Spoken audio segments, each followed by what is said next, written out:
Fox News getting an exclusive look at the crisis at our southern border. Going on a ride-along last night with the National Border Patrol Council. At this hour, House Minority Whip Steve Scalise set to lead a delegation of 10 lawmakers touring conditions in Mission, Texas. Ohio Congressman Brad Wenstrup also leading a delegation at the border just a few hours from now. All of this coming as border officials report more than 172,000 migrants were taken into custody last month alone. That is a 20-year high. That includes nearly 19,000 unaccompanied minors, the highest on record. And the cost for the American taxpayer is soaring. The Biden administration now reportedly spending $60 million a week to shelter unaccompanied minors, amounting to more than $3 billion a year, far surpassing the amount budgeted for small businesses suffering during the pandemic. Kennedy, that's hard for many of those small businesses still struggling, some who can't even open their doors right now, to hear. No, and it's compounded because they're talking about raising taxes and they're talking about spending so much more money on everything from schools to infrastructure. And now everything is infrastructure, so everything gets included in the infrastructure bill except for immigration. And this is only going to get more expensive. You know, you saw those numbers in March. We are in the middle of April. We don't know what the April numbers are going to be, but I guarantee you they're going to be higher the next 2 months, because all that we're learning from this administration is, hey, if we don't have room right now, we will find room. Unfortunately, the room they're finding is filled with people who are not feeding children and apparently sexually assaulting them. So this is a horrible crisis on so many levels. Unfortunately, it seems as though we don't care about spending anymore. So I don't know if that part of the story even moves the needle. I don't know how you can't, David, notice that number on our screen right now. Taxpayers spending $60 million a week to house these migrants. I don't know how, as an average American taxpayer, you don't see that and think, I've got a bigger tax bill coming.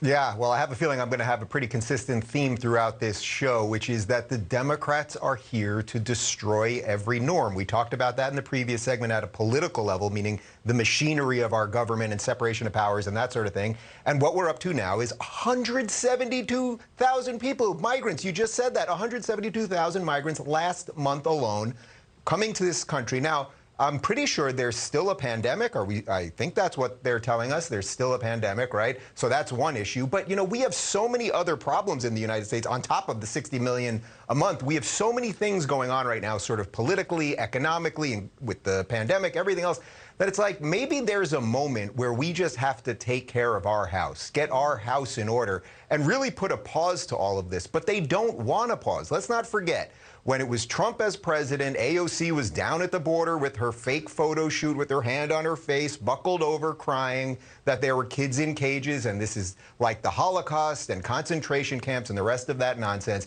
Now we see pictures where some of the cages, if by her words, are at something like 1,000% capacity. We've all seen the pictures of the kids in those sort of tinfoil-looking blankets, but nobody seems to care. And this is just another extension. The Democrats want open borders. They want more people here. They don't care about money. I mean, to say $60 million a month, they just don't care because they believe you can just keep printing it, and maybe they can. I can't get enough of those images. Kaylee, our Fox flight team is amazing. These drone images over Mission, Texas right now. We continue to get an inside look, especially now with more lawmakers visiting the border today. Steve Scalise, Brad Wenstrup. Scalise is really, really hammering on the fact that Biden has not paid a visit down there yet. Listen. He could reverse this tomorrow, and he won't come down and see it firsthand because he knows what's going on. And he said he put Kamala Harris in charge. She won't even come down.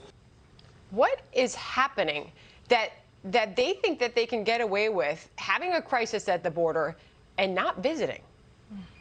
Because they simply don't care about the problem. And I know that sounds harsh, but when you care about something, you go and see it, like Vice President Pence did, like President Trump did. And I saw, I believe it was a Border Patrol agent or someone involved in immigration say earlier on Fox today that after Vice President Pence came, changes were made because you're the executive, you're the leader, you go, you see it, and changes are made. And to Dave's point, these cages, and I won't call them pods, that's a gratuitous term only given to Democrats. They are indeed cages. They're caged, four-sided rooms. They're supposed to be 32 individuals in these pods or cages in the Donna facility, and there are 400 to 500. I mean, think about that, a 32-person space with 400 to 500 people, or kids, I should say, and you have Vice President Biden not even willing to come see it as we are experiencing a 20-year surge. And apparently this number is so high that it would not even fit on the y-axis of a CBC graph. For those who forget from elementary school, that's that vertical axis on a graph. The number was so high, it could not even be tracked on that graph. It's extraordinary, and it's completely disrespectful and inhumane that Vice President, or President Biden, I should say, won't even go see it. Emily, the numbers are staggering, but when it comes to the numbers of children, each one of those children has a story and have clearly gone through very dangerous journeys, many of them. They're now weeping inside of these facilities that are overflowing, let alone the fact that there's still a pandemic and COVID is still spreading. But currently 8,500 children are living in these pop-up sites. 4,000 more are waiting to be transferred to other border facilities. I mean, how much longer can this go on, Emily? I think that question we've been asking all along in astonishment, while all we get is silence from the White House. And I'd like to make this point about Vice President Harris. Fighting on behalf of sexual abuse victims, particularly children, that has been a central part of her political identity for 30 years. She was a prosecutor right out of law school. She focused on children, on sex abuse and child exploitation, and then she touted it in all of her campaigns, in television ads, and in profiles, and in her campaigning. And then when she became a DA of San Francisco, she basically did nothing to help, for example, the Catholic Church victims. So for those 7 years, one of the quotes of one of those victims was like, the prior DA, Terrence Hallinan, ran at 100 miles an hour, and moving to her was like moving backwards. So I think there's a lot, we've been talking constantly about the optics of this White House. And for someone who has touted this for 30 years, it is mind-boggling and absolutely unacceptable that for her, quote, dedication to the victims of sexual abuse and to the children of the child victims, the fact that we've not heard barely anything, that this isn't then her pet cause. Where is she? Where is our vice president? Where is someone in charge addressing this and putting a stop to it? And in fact, we remember that moment a couple weeks ago. Because they want it. Yeah. It's because they want it. That's why. Remember, she laughed at a reporter who said, do you have any plans to visit? That was 2 weeks ago, and still silence. All right, we'll leave it there.